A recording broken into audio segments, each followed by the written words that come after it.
Greetings, folks. We're just about done. We're getting there. So we've been talking about radios. Quick little recap of the last video. So you have a radio station. Radio station has a single frequency to work with, upon which it puts information. It uses that signal to drive current on a sending antenna, which generates an electromagnetic wave, which moves out into space.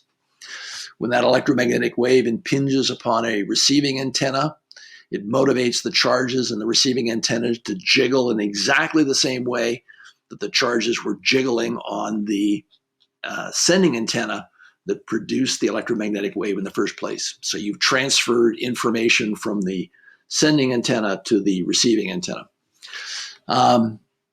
Every other radio station in the area is doing the same thing. So what you have is a superposition of basically electric fields in this part of the circuit, the radio circuit. You need to select out the particular frequency that you want to listen to for the radio station that you're interested in, which is what the tuning circuit does.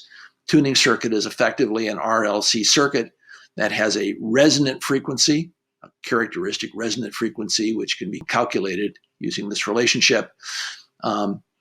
Variable capacitor allows you to tune into the frequency that you want, and it effectively dampens out all the other frequencies. So you've gone from having a whole bunch of frequencies superimposed on one another to having a single frequency proliferate in this part of the circuit. And that's pretty much where we ended last time. So this time, we need to talk about how radio stations take that single frequency signal and put information on it. We need to talk about how the radio actually takes that information and gets the information out so that you hear sounds coming out. And the last thing we need to talk a little bit about is how you can amplify that signal so that you can use, a decent size speaker in your radio. Having to do with that first question about how you can put information on the signal, the short answer is that the radio station takes its high frequency carrier wave and it uses that wave to form the information wave. And the way that it does it, quite cleverly, is by modulating the amplitude of the carrier wave so that it matches the information wave. Now, what does that mean? Well, so here we have this low frequency information wave. And the scenario that I usually run with my students if I'm in person with them is I say, okay, you have just bought a radio station and you have decided that there needs to be more consistency in the world, that there's too much uncertainty. And so you have decided that you are going to run on your radio station nothing but middle C. So anybody who tunes into your station, what they're going to hear is, assuming that that's middle C. So here is this is the information that I want to send. That is supposedly the waveform from middle C. What I have available to me is this really high frequency wave that's like, 1 million cycles per second, or if it's KFWB, it's 980,000 cycles per second. And so the question arises, how do I end up using this high frequency carrier wave to send that bit of information? And as I said, the answer is that you amplitude modulate this carrier wave. So here is the information that I want to send. This is the low frequency wave that I want to send, 256 cycles, middle C. There is the high frequency wave whose amplitude has been modulated to match the waveform that I'm trying to send. Okay. This is the reason why AM radios are called AM radios, because the way information is put on their signal is from amplitude modulation. It's clever. Now, as a small side point, FM stations do what's called frequency modulation. And the way that works is there is your carrier wave, which is supposed to be the high frequency wave. I've kind of made it spread out. It's not so jammed up, but here's your carrier wave. Here is your information wave, which is this low frequency wave that you're trying to send. And here is the carrier wave with its frequency modulated. So where you have a maximum, the frequency is all jammed up. Where you have a minimum, the frequency is spread out. And so that's the way FM stations work. The nice thing about FM stations is that the information comes in frequency modulated. With AM stations, any kind of information that comes in at a particular frequency is going to get passed through the tuning circuit into the speaker circuit and is going to end up being picked up. So, for instance, if the sun lets loose with electromagnetic radiation because of sunspot activity or whatever, and some of that radiation comes out at 980,000 cycles per second, that's going to end up getting overlaid on top of the antenna with KFWB signal, and what you're going to end up with is going to be static. Okay, so AM stations, and there's a way of getting rid of that within the electronics, but still it's a problem that AM stations have to worry about that FM stations don't have to worry about. And then there are other nice things about FM that I'm not going to go into, but whatever. The point is that we're talking about an AM station. Okay, and so it's amplitude modulation that's doing the job for us. So back at the ranch, we still aren't out of the woods though, because yes, you have this amplitude modulated signal. So you've put the information on your single frequency that you have available to you from the FCC, but simply piping that into your speaker isn't going to help very much, because speakers can't respond to 980,000 cycles per second, and even if they could, your ears can't pick that up. And so how does the system get the information out?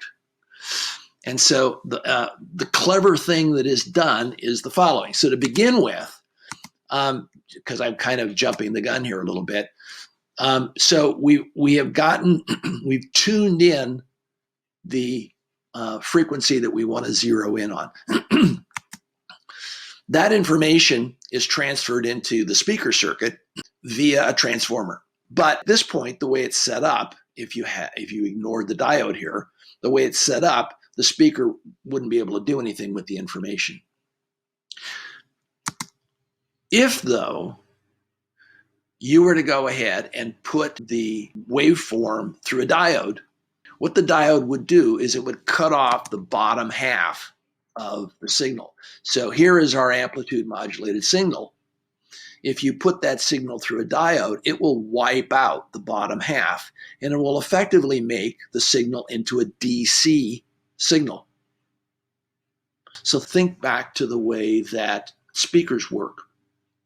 You've got a magnet, you've got a coil, and you've got a cone attached to the coil. It's actually the other way around, but for simplicity's sake, I'm gonna assume that's the deal. So current comes into the coil and produces a magnetic field. And that magnetic field interacts with the fixed magnetic field of the magnet. And so if it's repulsion, for instance, between it, if they're both north poles, the cone is going to flex out. If it's AC, you're going to get flexing out when the poles are both north, and you're going to get a flexing in when the poles are north and south. And at 980,000 cycles per second, essentially the cone's just going to sit there. But with DC, what's going to happen is that the northness isn't going to be very great in this part of the cycle right here, because there's not very much current happening here. It's all DC, but there's not very much. So the northness isn't going to be very great. Here, the northness is going to be greater because the current on average is larger. So what's going to happen is that on average, the northness of your coil is going to increase, increase, increase, increase, decrease, decrease, decrease, decrease, increase, increase, increase, increase, decrease, decrease, decrease. And the consequence is that the speaker cone is going to go out and then back in again. And then out and back in again.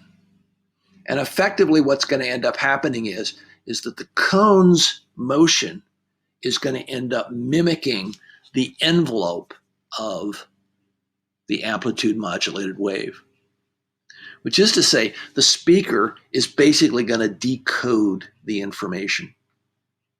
That's how you get the information out. Which, if you think about it, once again, it's very clever. It is very, very clever. Now, the last thing we need to talk about is amplification. And the amplification circuit kind of says it all. So basically what you need to do, here's a NPN transistor. We've already talked about transistors, so you generally know how they work. As long as this terminal is positive, you're going to end up getting current flowing through this circuit. If this is just a little bit positive, you're just going to get a little bit of current.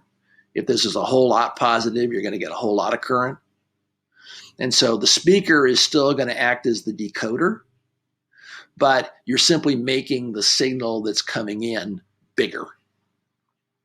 And so you can actually have something other than just a tiny little earplug, like an old-fashioned earplug. I'm not talking about the high-tech things that are around today. But you can actually run like a little speaker. And so this would be, kind of the design that you would find in a very simplified version in like a little transistor radio. So anyway, this is the way radios work, kind of from start to finish. So hope you enjoyed the fun. That's it.